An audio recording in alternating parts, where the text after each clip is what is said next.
What's up, dudes? HW here. I was just watching a live video of John Cordy, and he was playing that.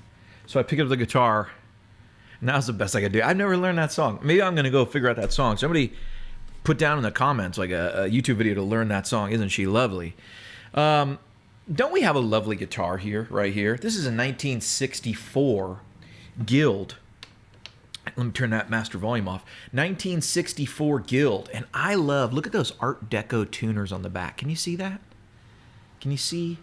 Look at these things. They are lovely. I don't know if it'll go out of tune or out of focus or in focus if I do that, but they really are beautiful. Kind of these Art Deco tuners on the back.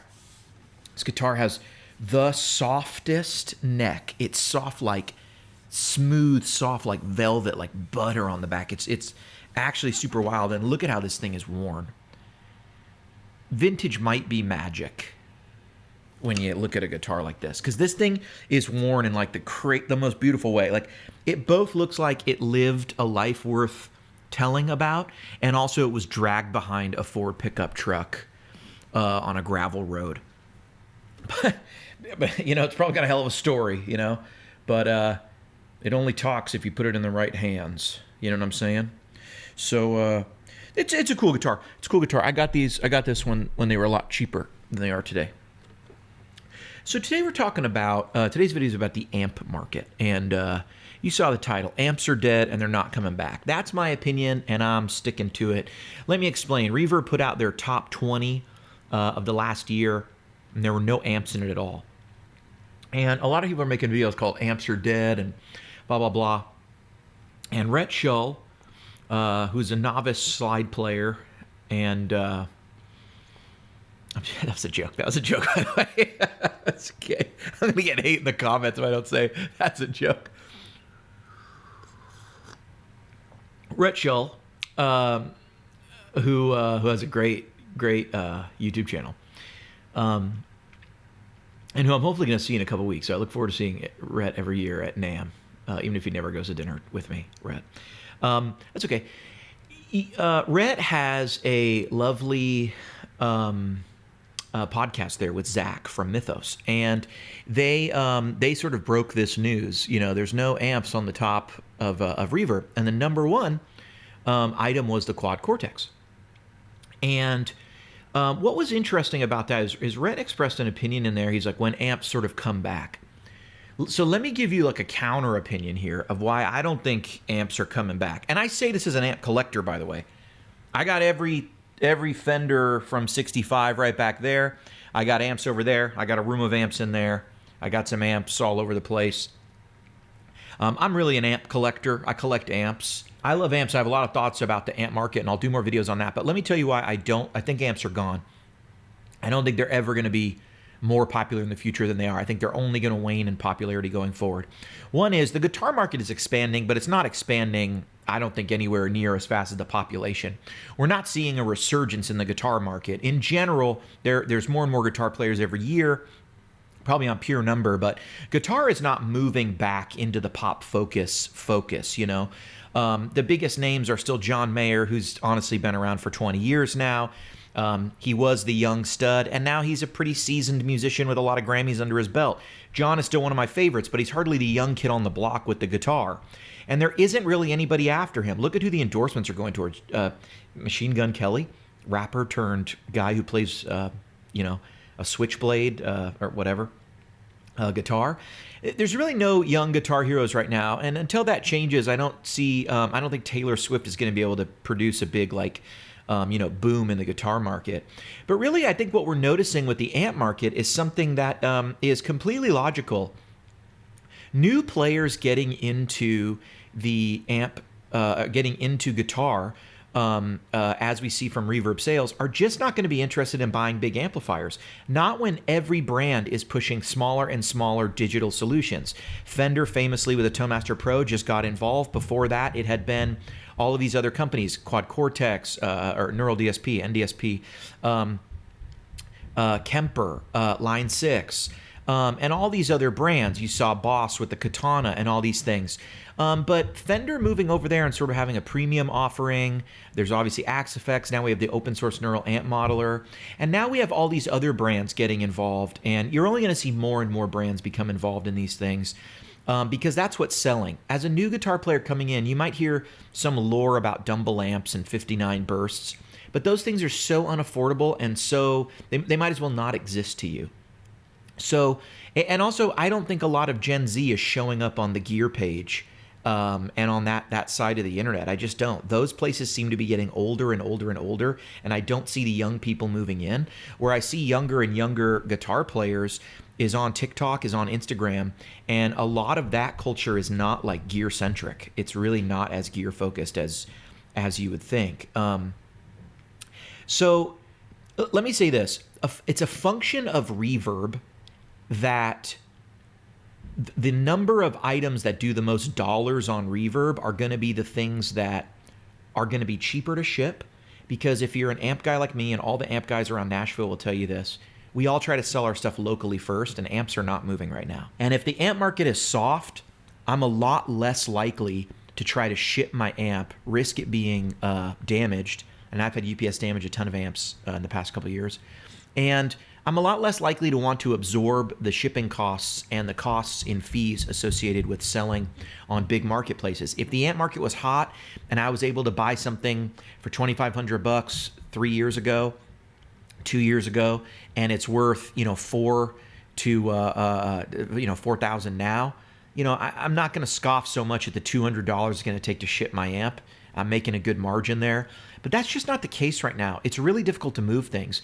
And so what I think is going to happen from sales in the future, I don't see any reason why people are going to go against the trend and start choosing heavy, loud, big things again. Meaning there's always going to be those of us who play amps. There's always going to be cool amps. There's always going to be boutique. I already see a bunch of guys who were my customers years ago, and now they're like, I'm using amps again, and I went all back to amps. They are using amps, but they're usually using them with load boxes and stuff. And so those guys, I sell them IRs now.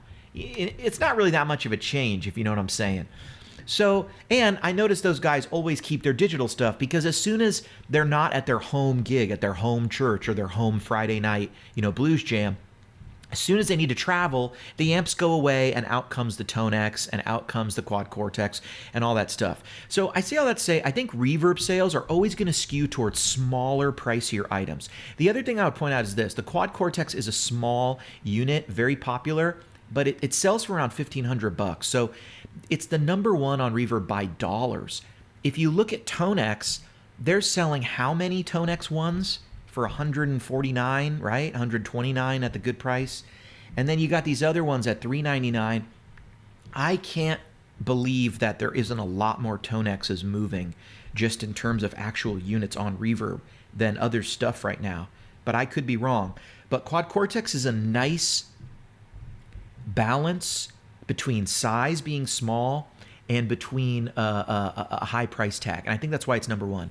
The other thing is, guitars, there's always going to be some group of people who are not going to buy a guitar unless they can play it, right? And I think that's a good amount of the guitar market. A smaller amount of the amp market are people who won't buy an amp without playing it. There's no one in the world who isn't going to buy a Tone X pedal if they don't play that particular one. There's no one in the world who isn't going to play Quad Cortex unless they can play the exact unit that they're going to purchase ahead of time. Nobody thinks that way. So it makes sense that those things would dominate online sales. In terms of the overall amp market, I think you're going to see what you've been seeing in guitars, because they're moving together. And I don't think there's going to be a comeback. I think you're going to see vintage stuff continue to go up because it's scarce. But the amp market is absolutely in shambles right now. If you think about this, this blows my mind all the time. If you want to know the most underpriced amp right now in the world, it's the Pro Reverb from Fender. If you look at all of the blackface amps, with the exception of maybe the Fender Concert amp, the 412, the 410, which often gets forgotten, the Pro Reverb in every era of Fender is always the cheapest, like on every line. Maybe not in the tweeds, but In terms of the brown face ones, it's a forgotten amp. The black face, you can go right now and get a cherry, absolutely cherry, 68 silver face drip edge pro reverb. It's one of the best amps Fender ever made. It's an amazing model. It's very much like a half-powered twin, but gains up nicer, gains up more like a deluxe, more like a Princeton, more like a Bassman. Feels more like that than it does a twin or a super. That amp is 50 watts, 212, an incredible amp. If you know, you know. Tomo Fujita has been saying for years that's the Fender amp with all the tone. At least he was saying that years ago. You know, he kind of was one of those guys playing them, and people would go, "That's amazing sound. What is that Pro Reverb?" And you could get a Cherry 68 right now for probably $1,500 if you look around a little bit, but you can definitely get them for under $2,000 all day long. That's nuts. That's nuts. Because look at that price compared to a Princeton Reverb.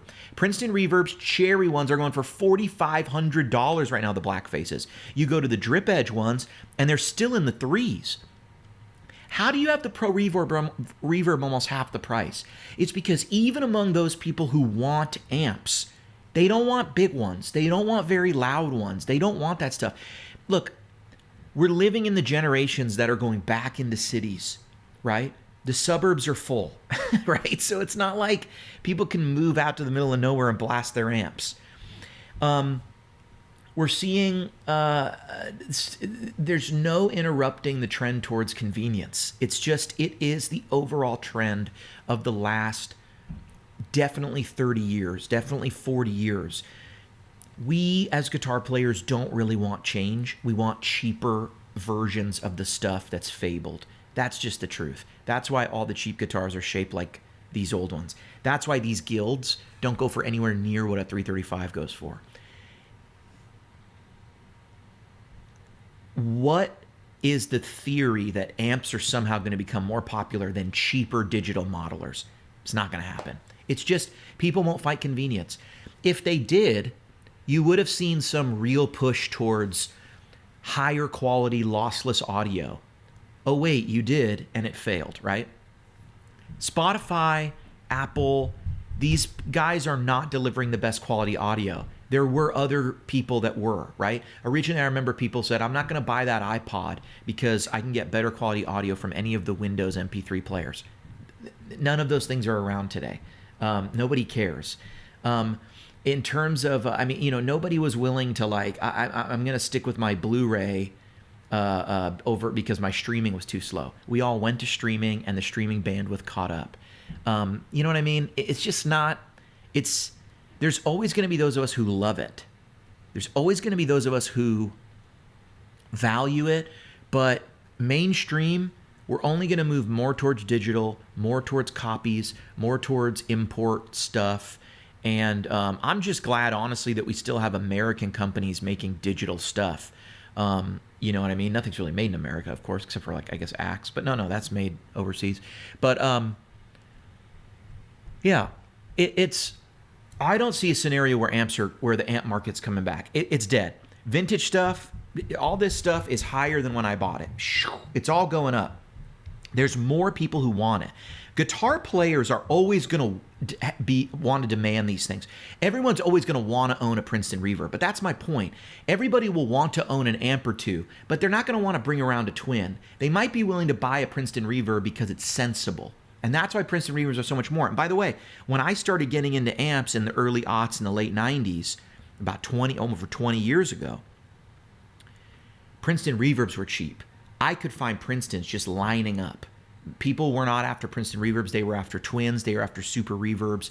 In just this 20 years, it shows you how the demand for amps have changed because the stages to play them have completely disappeared in most cities. Now, maybe you're in the minority and you're dragging an amp out and you're playing. I respect the hell out of you. But trust me, Moore is going to sell a lot more of their floorboard units and their this and that unit. Boss is going to sell a ton of this and that. The next Helix is going to outsell a bunch of stuff. The Quad Cortex is going to continue to go forward and be very popular. The next Tonex, whatever that is, we're probably going to get a new product from them.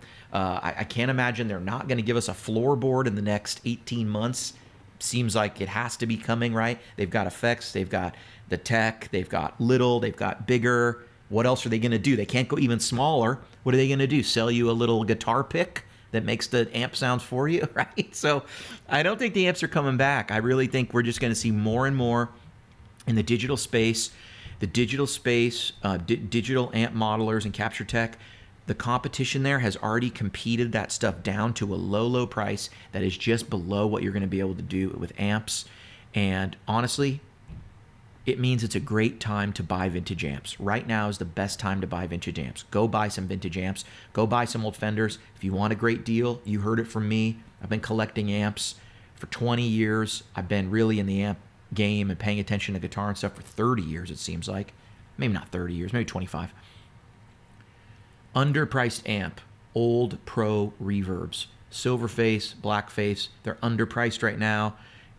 Meaning I think you get the most amp for your money. I think they should be worth more, but amps are worth what someone's willing to pay for them.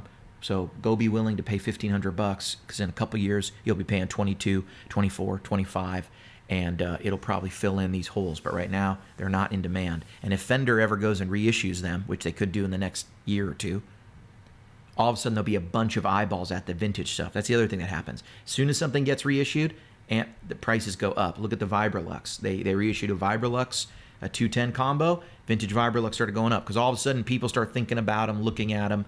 There just becomes more traffic for them on Reverb. That's my thoughts. I'm sticking with it. HW, out.